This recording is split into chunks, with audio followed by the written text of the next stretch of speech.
If the heat were not enough, switching gears now, Texans also have to endure another summertime annoyance. We all know what that is. It's mosquitoes. Those pesky little insects not only make us itch, but can also carry disease as well. So what can you do to keep those biting bugs away? Paige McCoy-Smith is in Dallas now with some answers for us. Hi, Paige. There is nothing more annoying or more irritating than mosquitoes. Those pesky little creatures, they can ruin everybody's backyard picnic or just being outdoors on a summer day. And I'm not far from the studio, folks. I'm in North Dallas, and really, frankly, the hub of much of the mosquito kind of epidemic that seems to happen and ravage our area every single summer. Good news is that we've got a mosquito warrior here. This is Mosquito Steve Moore. How are you doing today? I'm doing fine. It's great out here. It's great out here, but we are in a yard that you said is ripe for really attracting thousands and thousands of mosquitoes. Now, fortunately, before we got here, you sprayed it so that we're not being covered by bites. But what is it about this yard that makes it so conducive for mosquito bites? Well, and this is a very typical yard, too, because you've got a deck. There's lots of places. Mosquitoes like to hide. So when you're spraying an area, mosquitoes are going to hide from you. They're going to hide into shrubs. They're going to hide under the deck. This is such a huge deck, it's almost impossible to treat all the mosquitoes under here. In order to do that, you have to spend thousands of dollars on a misting system or something that would get underneath the deck.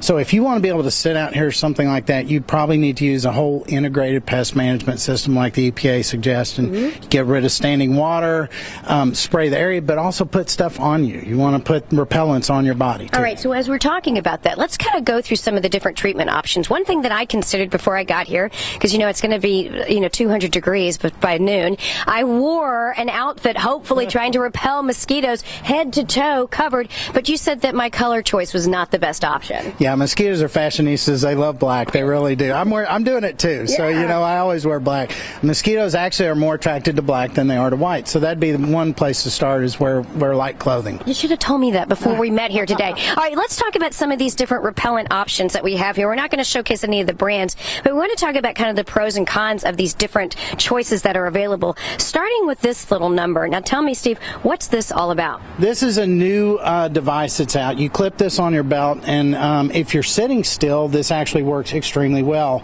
It's got metofluorin in it, and so that actually will help repel the mosquitoes. So if you're not moving, great option. All right, but then also these other products. The key thing that I've heard that is an ingredient that needs to be included is DEET. Why is DEET such an important component to include in any of the mosquito repellents? Well, what I did, I actually tested multiple products. One of them was DEET, 70% DEET. Also tested Picardin. Picardin is a safe and natural product that a lot of new repellents are using. Both of them do pretty well for about 30 minutes, maybe 45 minutes. So you're going to have to retreat often. Spray yourself often with them. We've been working on a repellent that's completely natural. It's so safe you could actually drink it if you had to.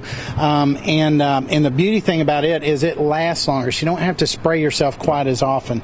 But a lot of it depends on your environment. A place like this where you're giving, this is so perfect for mosquitoes, you're going to have to do a little more in a yard like this. If you just got grass and you're sitting on a bench and you don't have a lot of covered areas, you're not going to have to go through the extremes that they have to go through in a yard like this. Well, let's get over here to this direction, because you have, speaking of the yard itself and speaking of the fact that you need to take some extra measures in order to make sure that you're protected, and that the people that you're having over and inviting to participate maybe for a backyard barbecue or just some fun time outside, there's some different methods that you could do to make sure that your yard is well covered. Right. We've got a device like this. Misting is actually one of the most effective, consistent ways to